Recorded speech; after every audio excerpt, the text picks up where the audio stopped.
Good evening, friends, ladies and gentlemen. This is Wolfgang Kshatriya. This evening I don't just want to present you with some beautiful music. In this case it's the toccata from Johann Sebastian Bach.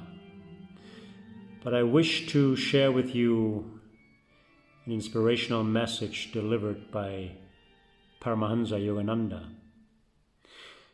to be found in the book The Essence of Self-Realization. And this message deals with the concept of karma and reincarnation, with the law of karma. And I believe it is very important that we remind ourselves about the inner workings of our decision-making, actions, and the consequences we attract to ourselves by playing the game of life. So relax, sit back, and enjoy, if you can, the following. The law of karma. A visitor says, "The Bible says that evildoers shall be punished and the good rewarded. Do you subscribe to this teaching?" Paramahansa Yogananda answers, "Certainly. If we accept the principle of cause and effect in nature, and of action and reaction in physics, how can we not believe that this natural law extends also to human beings? Do not humans too belong to the natural order? This is the law of karma. As you sow, so you shall reap.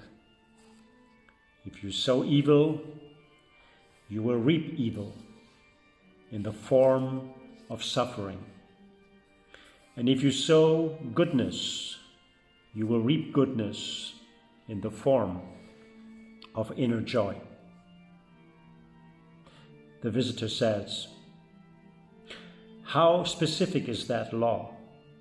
In physics, the law of motion states that for every action there is an equal and opposite reaction. In nature, effects are often very specifically and not only vaguely related to their causes.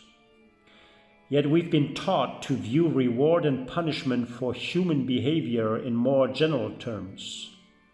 If we are good, we've been told, we'll go to heaven, and if we are bad, we'll go to hell. But people don't think of themselves as reaping specific consequences for specific deeds." Yogananda's reply: "The karmic law is exact. There is, furthermore, no question of suffering in hell for eternity. How could the misdeeds of a few years on earth deserve eternal punishment? Could a finite cause have an infinite effect? To understand karma, you must realize that thoughts are things.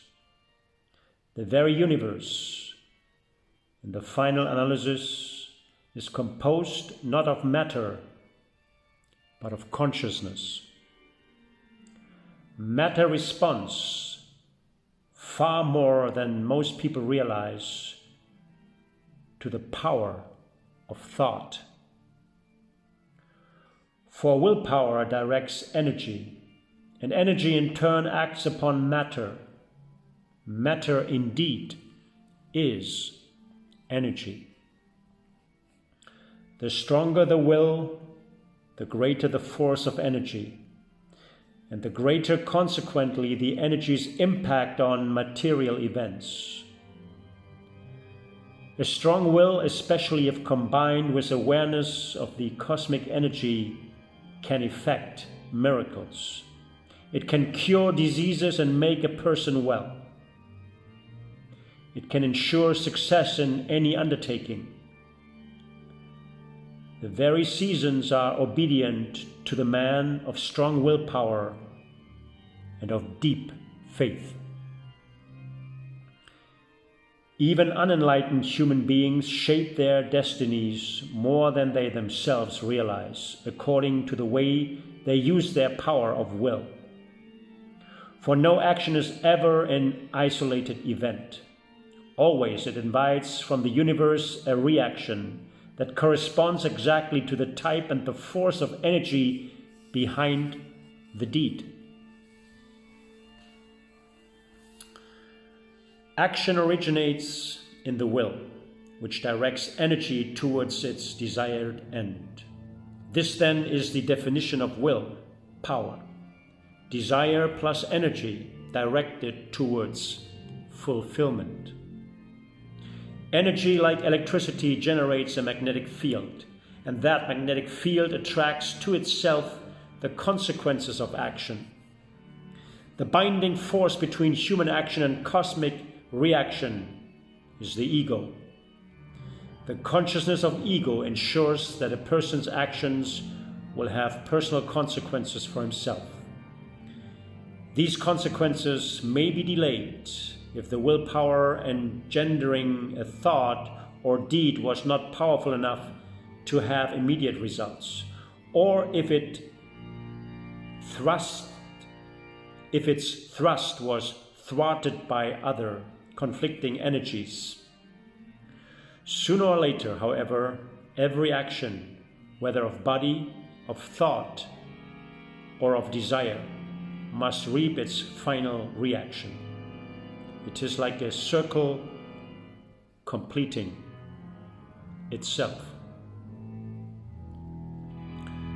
Thus, man made as he is in the image of God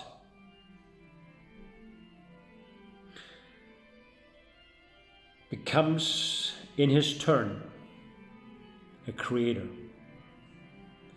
The results of good and bad deeds are not experienced only after death.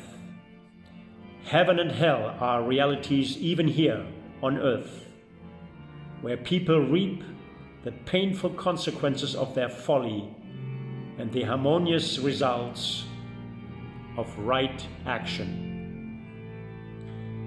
People seldom think of their own actions as bad. Whatever they do seems, at least to them, well-intentioned. But if they create disharmony for others, and thus on deeper levels of their being for themselves, those waves of disharmony will inevitably return to them in the form of disharmony. Every action, every thought reaps its own corresponding rewards. Human suffering is not a sign of God's anger with mankind. It is a sign rather of man's ignorance of the divine law. The law is forever infallible in its workings. Namaste.